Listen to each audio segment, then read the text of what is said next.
They leave no trace. Khotso Setunza, a traditional healer in Pondoland in the Ciskei, left behind traces in the form of successful churches and influential politicians. We know of about 7 to 8 churches that are bigger, stronger, doing well, and wealthy here in South Africa, which emanated from the help of Khotso through certain rituals. Their bishops, who are now bishops, were traditional healers, izinyanga, izangoma.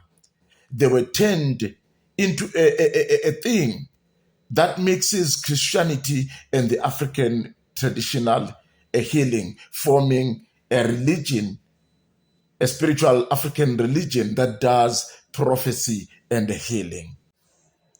But Sosobala Mbata Esau, a traditional healer who was situated in KwaZulu-Natal, in Ngutu, left nothing.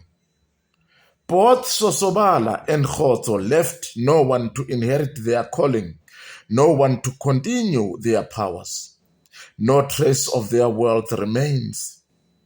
Where are Sosobala's aeroplanes?